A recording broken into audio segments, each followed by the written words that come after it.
बुरा चाहे तो क्या होता है, होता वही जो मार्केट को मंजूर होता है। जी। बहुत लोग चाहते थे मिड कैप गिर जाए, मिड कैप में फ्रॉथ है, ये है, वो है, रिपोर्ट्स और फलाना ढिमकाना पता नहीं क्या क्या आ गई, लेकिन मिड कैप रुक नहीं रहा भाई।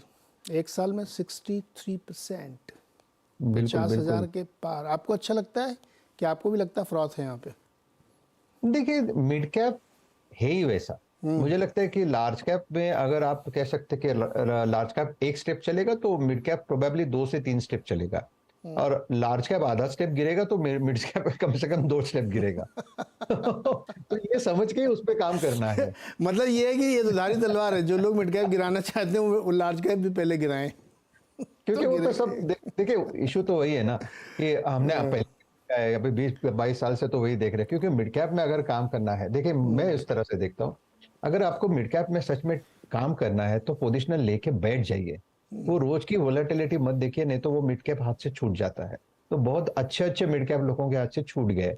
जैसे कि आप फर्टिलाइजर स्टॉक्स देखो और बहुत सारे स्टॉक्स है, मुझे लगता है लोगों के हाथ से ऐसे ही छूट गए। तो यहाँ पे मिड कैप में अगर आपका व्यू बहुत क्लियर है और अगर आपको पता है कि मिड कैप के फंडामेंटल भी बहुत बढ़िया है, तो आई थिंक इसमें बने रहना चाहिए, चिपके रहो, तब जाके यहाँ पे पैसा बनेगा।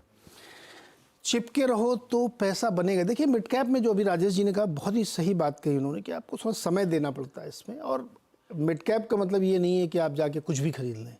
अच्छी क्वालिटी कंपनी अगर आप खरीदेंगे मिड कैप में तो बड़ी तेज़ी आपको देखने को मिलेगी। स्मॉल कैप इंडेक्स भी दिखा दीजिए, उसमें भी देखते हैं, क्योंकि दोनों टैंडम में चलते हैं, मूव लगभग वैसे ही होते हैं।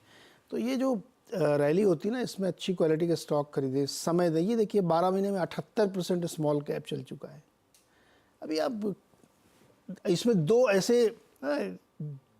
हुक से बने हुए हैं कि आप दिख रहा कि यहाँ पे एक गिरे थे, लेकिन फिर से पूरी रिकवरी वहाँ से होती हुई दिख रही है।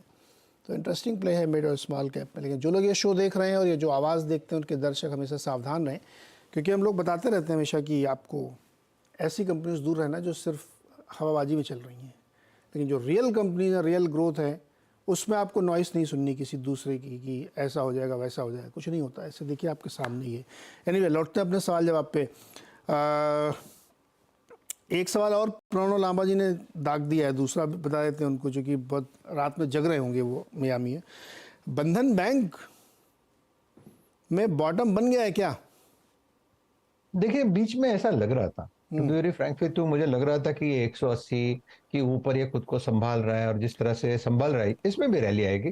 जैसे हम लोगों ने एयू स्मॉल फाइनेंस की बात की थी, सिटी यूनियन बैंक की बात की, तो लगा था कि इसके चलते चलते वो टेलविंड बोलते हैं ना आप, इसमें भी एक टेलविंड आ जाएगी और यहाँ पे भी मुंह आएगा। लेकिन जिस तरह से बीच में वो जो एक न्यूज आई और उसके बाद ये गैप डाउन हुआ, तो मुझे लगता है कि थोड़ा सा यहाँ पे वक्त देना पड़ेगा। रही बात लेवल्स की, तो मुझे लगता है 175 180 ये इसका एक जोन है जो हमें वॉच करना है एज ए इन्वेस्टर। अगर इस जोन को ये रिस्पेक्ट देता है तो एक चांसेस है कि 220 225 तक जाएगा। लेकिन ये जो बीच में जो स्विंग आया था, यानी ऊपरी लेवल से जो गैप डाउन हुआ था, तो ये थोड़ा सा बुल ट्रैप जैसा सिचुएशन हो जाता है, तो one needs to be little cautious. और जैसे मैंने कहा कि बंधन बैंक है तो उससे थोड़ा रिप्लेस करिए, अगर नहीं होता है तो कोई बात नहीं, उसके पीछे मत पड़िए। जैसे कि फेडरल बैंक है, सेम वैल्यूएशन सेम प्राइस है, अगर आप देखो ये 180 का है, ये 160 का है, तो चाहे तो वो निकाल के थोड़ा ये ले लीजिए, क्योंकि जहां पे ट्रैक्शन है, जहां पे मोमेंटम है, वहां पे हमें खड़े होना है। ओके।